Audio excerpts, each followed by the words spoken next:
Hello students, आज हम गोलीय दर्पण के बारे में पढ़ेंगे। इसके पहले वीडियो में आपने क्लास 10 फिजिक्स में प्रकाश का परावर्तन और प्रकाश के बारे में पढ़ा था। आज हम गोलीय दर्पण के बारे में पढ़ेंगे इस वीडियो में। तो इस वीडियो में आपको गोलीय दर्पण क्या होता है और गोलीय दर्पण कितने प्रकार के होते हैं और गोलीय दर्पणों से संबंधित जो परिभाषाएँ होती हैं उनका अध्ययन इस वीडियो में करेंगे। तो देखिए, गोलीय दर्पण क्या होता है। मान लीजिए एक खोखला गोला है, बिल्कुल गेंद की तरह ये खोखला है, गेंद की तरह ये बिल्कुल खोखला है और हमने इसका एक पार्ट काट के निकाल लिया। जैसे मान लीजिए कि हमने इसे यहां से काट दिया इस तरह। अब ये जो पार्ट काट के निकल गया, ये जो भाग काट के निकला है, यही गोलीय दर्पण है।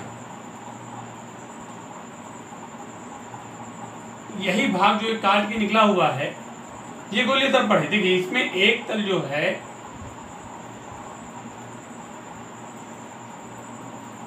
एक तल ऐसे उभरा हुआ है और एक तल अंदर दबा हुआ है, बिल्कुल कटोरे की तरह।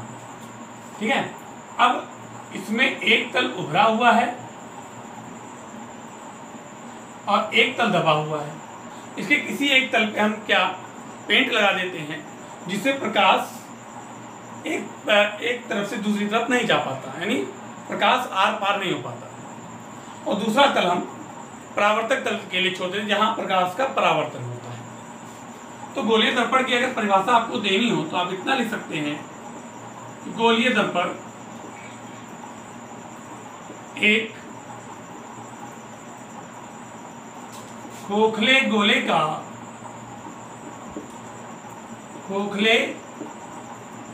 का काटा गया भाग है, भाग होता है जिसके एक तल पर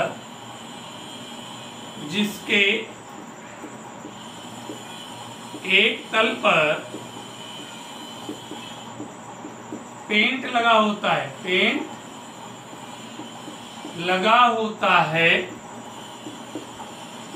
और दूसरा तल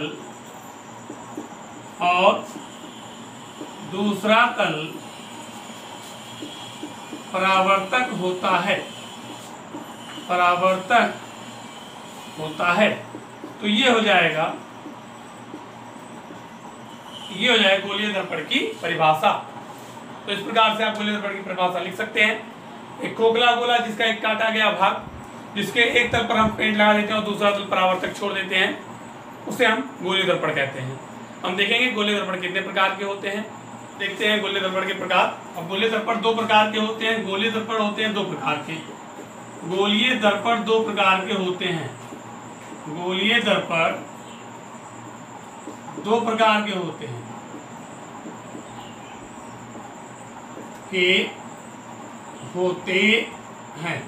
अब पहला जो होता है, फर्स्ट होता है अवतल दर्पण और सेकंड होता है उत्तल दर्पण। दोनों के बारे में हम समझेंगे। देखिए, अवतल दर्पण कैसा होता है। जैसे देखिए, जो दर्पण होता है वो कुछ इस प्रकार का होता है, एक तरफ उभरा हुआ और दूसरी तरफ दबा हुआ। अगर मान लीजिए हमने उभरे हुए तल पर पेंट लगा दिया, दर्पण के उभरे हुए तल पर हमने पेंट लगा दिया, तो प्रकाश का परावर्तन दर्पण के दबे हुए तल से होगा। ये प्रकाश की किरण है, देखिए यहाँ से आ रही है, यहाँ टकराने के बाद फिर वापस जा रही है। किस तल से परावर्तन हो रहा है? दबे हुए तल से हो रहा है। हमने उभरे हुए तल पे हमने पेंट लगा दिया है, उभरे हुए तल पे पेंट लगा दिया और प्रकाश का परावर्तन दबे हुए तल से हो रहा है। तो ऐसे दर्पण को बोलते हैं हम लोग अवतल दर्पण। वहीं अगर मान लीजिए कि हमने दर्पण के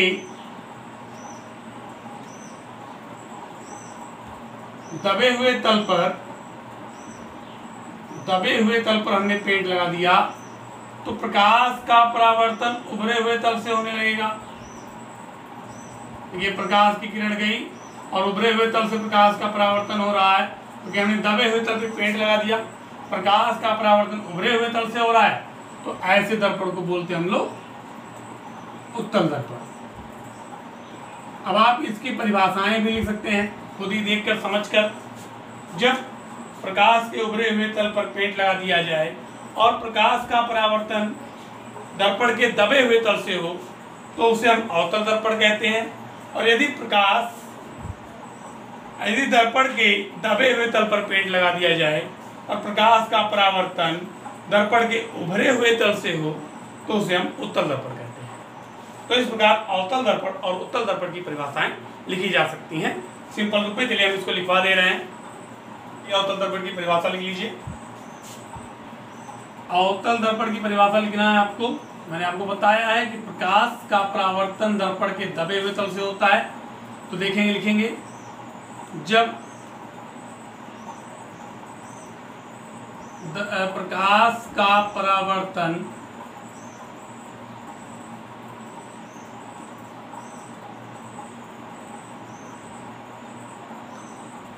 दर्पण के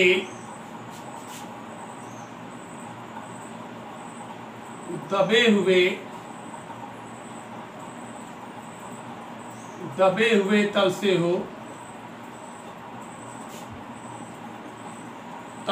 होता है तो दर्पण अवतल दर्पण कहलाता है।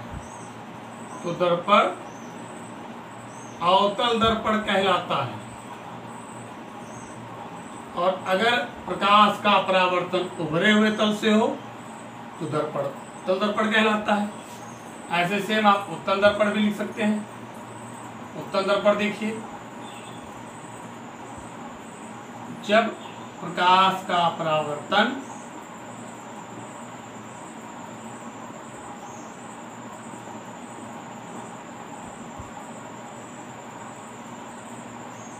दर्पण के उभरे हुए तल से होता है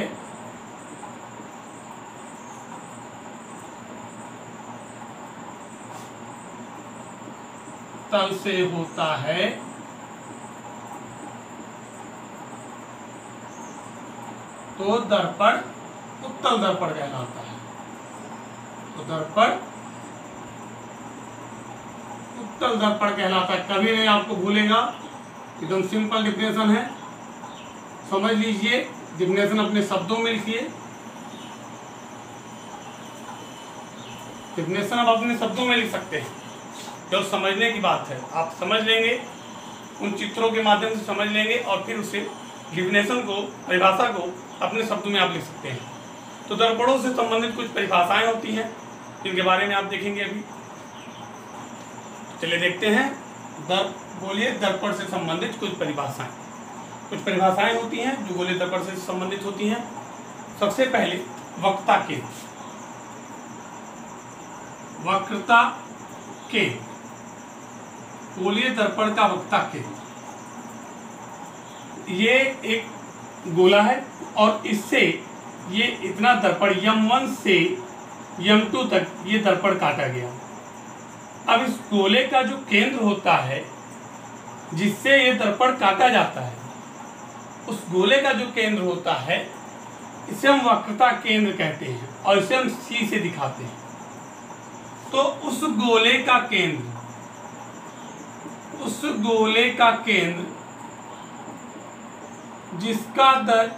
जिसका कि दर्पण एक भाग होता है, जिसका कि दर्पण एक भाग होता है, एक भाग होता है, गोलीय दर्पण कहलाता है। सही, वक्रता केंद्र कहलाता है। वक्रता केंद्र कहलाता है।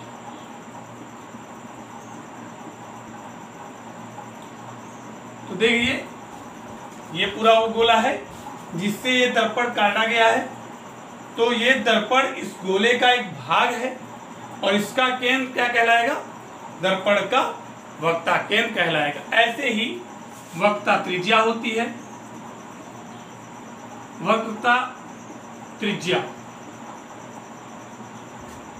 अब इसी गोले की जो त्रिज्या होती है इसे हम लोग कैपिटल आर से दिखाते हैं। ये इस गोले की त्रिज्या है, उस गोले की त्रिज्या जिसका दर्पण एक भाग है, जिससे दर्पण काटा जाता है। तो लिखेंगे वही चीज फिर से, बहुत इजी है। उस गोले की त्रिज्या, उस गोले की त्रिज्या जिसका दर्पण एक भाग है, जिसका दर्पण एक भाग होता है,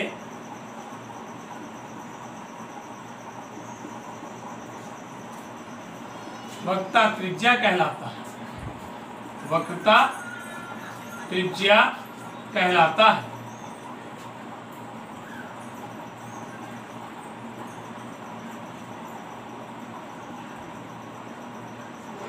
तो पहला हमने वक्रता केंद्र, दूसरा वक्रता त्रिज्या देखा। अब तीसरा देखिए ध्रुव।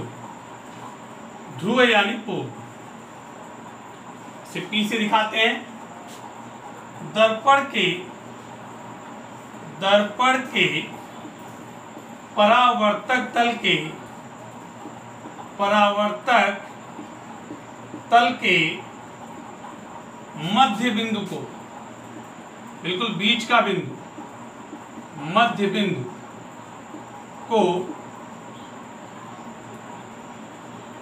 को दर्पण का ध्रुव कहते हैं। ध्रुव कहते हैं। ठीक है, ध्यान से। ये दर्पण का परावर्तक तल है। M1 से M2 तक ये परावर्तक तल है। और यहां मान लीजिए एक मध्य बिंदु है और इसे P पोल यानी इस मध्य बिंदु को ध्रुव कहते हैं। P फॉर पोल यानी पोल में ध्रुव, इसे P से दिखाते हैं। तो ये हो गया आपका ध्रुव। तो गोले के केंद्र को वक्रता केंद्र कहते हैं। गोले की त्रिज्या जिसका दर्पण भाग है वक्रता त्रिज्या कहलाती है। और दर्पण के परावर्तक तल के मध्य बिंदु को दर्पण का ध्रुव कहते हैं। अगला है 4, दर्पण का द्वारक। दर्पण का द्वारक यहां से और यहां तक, M1 से M2 तक, ये दर्पण का व्यास कहलाता है। गोले दर्पण का व्यास है M1 से M2 तक, और इसी व्यास को दर्पण का द्वारक कहते हैं। तो दर्पण के व्यास को, दर्पण के व्यास को दर्पण का द्वारक कहते हैं।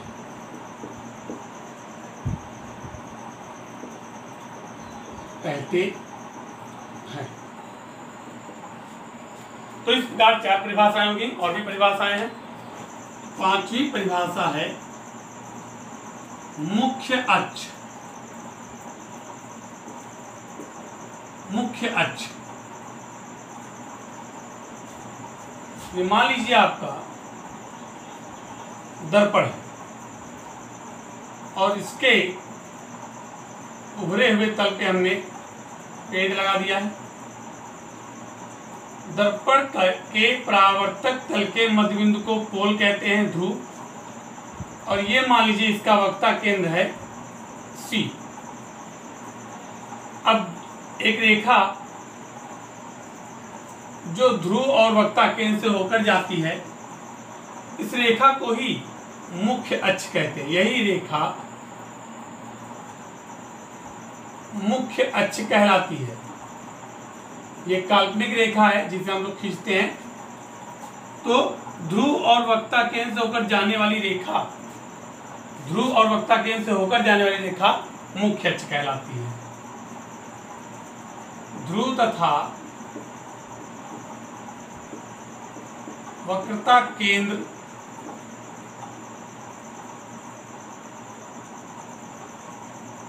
से होकर जाने वाली से होकर जाने वाली रेखा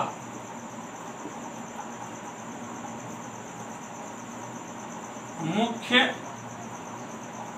अक्ष कहलाती है।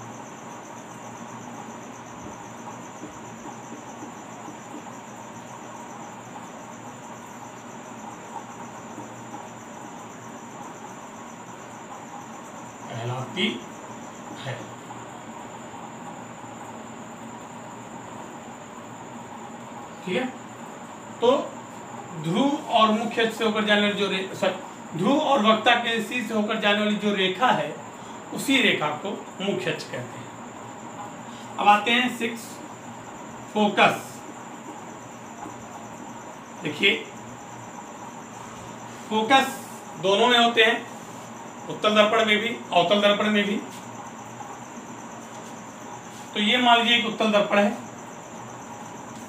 अब मुख्य अक्ष के, ये मुख्य अक्ष है और मुख्य अक्ष के समांतर कोई प्रकाश की किरण आती है और टकराने के बाद मुख्य अक्ष के किसी बिंदु से होकर जाती है। जिस बिंदु से होकर जाती है उसे हम फोकस कहते हैं। मुख्य अक्ष के समांतर चलने वाली प्रकाश की किरण परावर्तन के पश्चात मुख्य अक्ष के जिस बिंदु से होकर जाती है उसे हम फोकस कहते हैं, उस बिंदु को फोकस कहते हैं। लेकिन उत्तल दर्पण में ये नहीं होता। ये उत्तल दर्पण है, इसके भीतरी पृष्ठ को हमने भीतरी पृष्ठ पे हमने पेंट लगा दिया। ये पोल है ध्रुव, मुख्य अक्ष को और थोड़ा बढ़ा लेते हैं। तो इसमें क्या होता है, जब प्रकाश की किरण जब मुख्य अक्ष के समांतर चलती है तो ये बाहर की ओर परावर्तित होकर बाहर की ओर चली जाती है, जो मुख्य अक्ष की तरफ नहीं जाती, क्योंकि उधर तो पेंट लगा हुआ तो प्रकाश उधर जा नहीं सकता। तो प्रकाश को अगर हम पीछे जहाँ से बढ़ाती है, पीछे बढ़ाने पर ऐसा लगता है कि ये इस बिंदु से होकर आ रही है, इस बिंदु से होकर आ रही है। यहाँ से ऐसा लगता है कि यहाँ से होती हुई आ रही है। तो जहाँ से होती आती, जिस बिंदु से लगता है, जिस बिंदु से होकर आ रही है, वह बिंदु फोकस कहलाता है।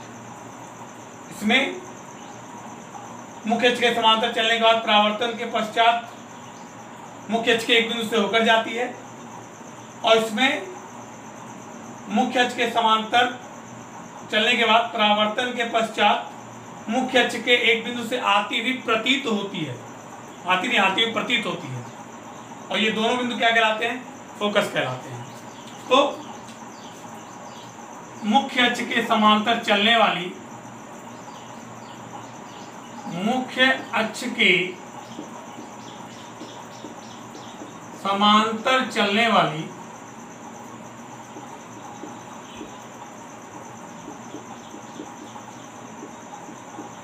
प्रकाश की किरण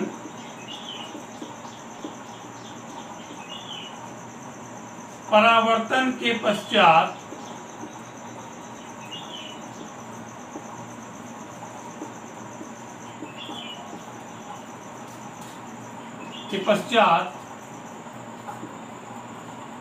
मुख्य अक्ष के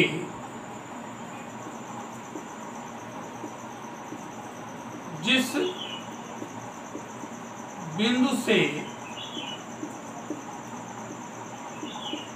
होकर जाती है या आती हुई प्रतीत होती है, आती हुई प्रतीत होती है,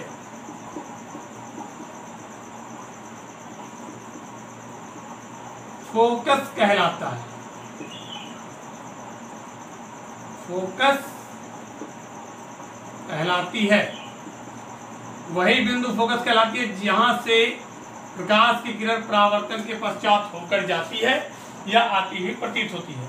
देखिए यहाँ से अवतल दर्पण में तो होकर जाती है और उत्तल दर्पण में आती भी प्रतीत होती है। अब आखिरी जो 7वां है वो है फोकस दूरी, फोकस दूरी, फोकल लेंथ, फोकस दूरी। अब ध्रुव से या दर्पण से फोकस तक की दूरी, ये जान लीजिए ध्रुव है और यहाँ से ये फोकस तक की जो दूरी होती है इसको हम स्मॉल लेटर एफ से दिखाते हैं। तो ध्रुव से फोकस तक की दूरी या दर्पण से फोकस तक की दूरी को हम फोकस दूरी कहते हैं। इसमें भी यहाँ से यहाँ तक की दूरी फोकस दूरी कहलाएगी। तो लिखेंगे दर्पण से फोकस तक की दूरी को फोकस तक की दूरी, फोकस दूरी, इसको स्मॉल एफ से दिखाते हैं हम लोग, फोकस दूरी स्मॉल लेटर एफ कहलाती है। ठीक है, तो ये हो गई गोलीय दर्पण से संबंधित परिभाषाएं। तो आपको उम्मीद है कि आपको अच्छे से समझ में आया होगा और जुड़े रहिए। और भी सेक्शन और भी चैप्टर्स पढ़ाए जाएंगे फिजिक्स के। तो फिजिक्स के अगले चैप्टर जल्दी ही आएंगे, अगले टॉपिक जल्दी आएंगे। दर्पणों से किस तरह प्रतिबिंब बनते हैं, किस प्रकार प्रतिबिंब बनते हैं, उनकी स्थिति, उनकी प्रकृति, ये सब आपको अगले वीडियो में बताया जाएगा।